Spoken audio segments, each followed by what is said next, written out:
اپنے اماموں کو مسجد کے منبر پر بٹھا کر ان کے سامنے چندہ مانگنا بند کر دیجئے آپ، کیونکہ چندہ جس شکل میں آپ اکٹھا کرتے ہیں یہ شکل بالکل غلط ہے۔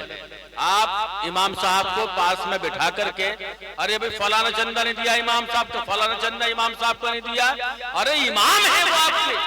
غلام بنا رکھا ہے آپ نے، اپنے بیٹے کو بٹھائیے اور چندہ مانگیے، تب احساس کیجئے کہ ہاں امام کی اہمیت کیا ہوتی ہے۔ اپنے بیٹے کو بٹھا کر پوری مسجد کے اندر آپ اعلان کیجئے کہ میرے بیٹے کو چندہ دیجئے۔ امام بھی کسی کا بیٹا ہے،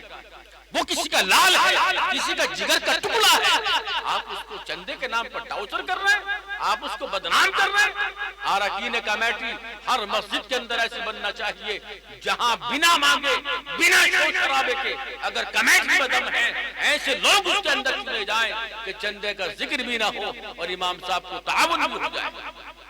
لیکن ایسا کہاں ہے؟ کیا سمجھا ہے اپنے قرآن کریم کو؟ بات سے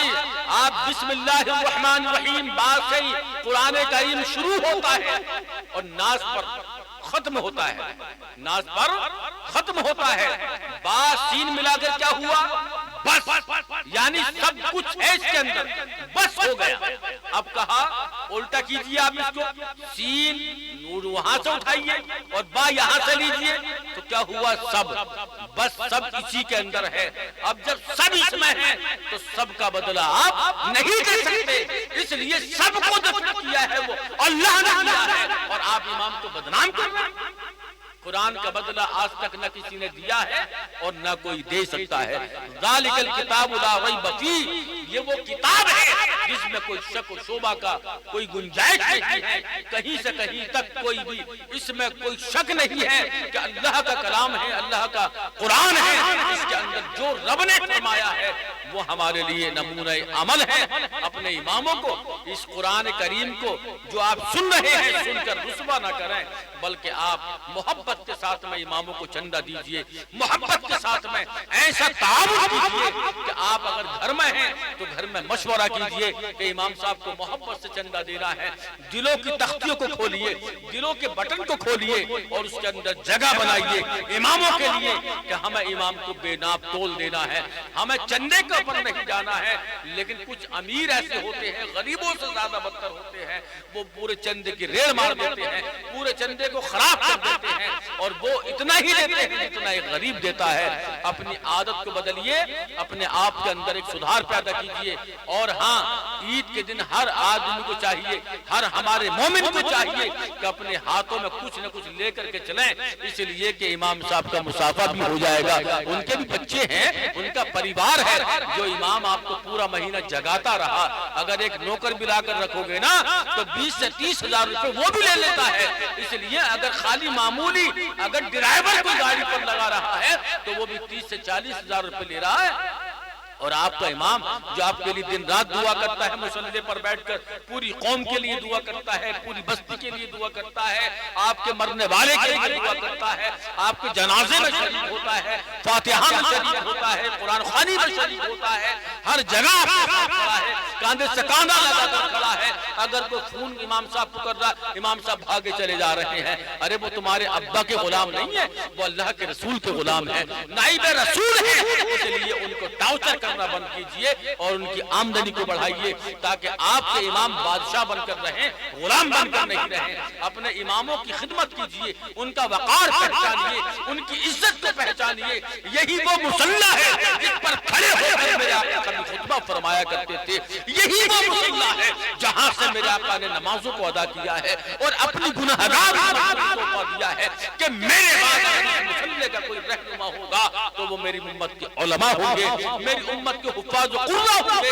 جو اس مصلی کی آبرو کو بچانے والے ہوں گے۔ اگر یہ صبر کا جام کوئی امام پینے والا ہے تو آپ کے ظلموں کی وجہ سے نہیں پی رہے ہیں بلکہ اللہ کے رسول کی سنت کو ادا کر رہے ہیں، ورنہ 10-15 ہزار میں کسی کا گزر بسر نہیں ہوتا۔ یہ تو رب کی عنایت ہے، اس کا کرم ہے کہ وہ برکتیں دے رہا ہے، اماموں کا بھلا کر رہا ہے، ورنہ اماموں کے مقتدیوں کا تو اعمال ایسا ہے اگر نہ مانگو تو وہ 1 سال تک بھی دینے کو تیار نہیں ہوں گے۔ ارے چندے کا ذکر ہٹا دیں آپ، چندے کا نام و نشان ہٹا دیں، امام کو بٹھا کر رسوا کرنا بند کریں، امام صاحب کو اس بات پر ٹارچر کرنا بند کریں کہ کچھ لوگ امام صاحب تو بیٹھے مصلی پر، امام صاحب کا چندہ کس نے نہیں دیا بھائی؟ ہر مسجد کے اندر شور دیکھیے آپ، ہر مسجد کے اندر غل دیکھیے آپ، ہر مسجد کے اندر یہی شور شرابہ ہے۔ ارے بھائی سونا بھی ایک ہی بھاؤ ہے، آپ کا چاندی بھی ایک بھاؤ ہے، ہیرا بھی اور موتی بھی، سب کچھ آپ ایک ہی کو تول رہے ہیں۔ کسی مسجد میں حافظ ہیں، کسی میں مولوی ہیں، کسی میں محدث ہیں، کسی میں علماء ہیں، کسی میں جو ہے بڑے بڑے قابل لوگ بیٹھے ہیں، لیکن ہر امام کو آپ ایک ہی ترازو سے تول رہے ہیں۔ بڑے افسوس کی بات ہے۔ اس عادت کو بدلیے اور اپنے اندر ایک نیا انقلاب پیدا کیجیے، اپنے اماموں کی خدمت کیجیے، جہاں تک ہو سکے اپنے اماموں سے مصافحہ کریں۔ عید کے دن اپنے امام صاحب سے بنا پیسے کے مصلی نہ چھڑوائیں، جہاں تک ہو سکے اپنے اماموں کو زیادہ سے زیادہ پیسہ دینے کی کوشش کریں۔ کیوں؟ اس لیے کہ جن امام صاحب نے آپ کو سحری میں جگایا ہے، آپ کو قرآن سنایا ہے اور آپ کو تراویح پڑھائی ہے، نماز پڑھائی ہے، آپ ان کے امام ہیں، اور پورا سال جس امام نے اس رمضان کا انتظار کیا ہے آپ کے تعاون کا، آپ جو ہے اگر نگاہ چرا کر نکل جائیں گے تو ان کی خدمت کون کرے گا، ان کی دیکھ بھال کون کرے گا، ان کی آمدنی کا ذریعہ کون بنے گا؟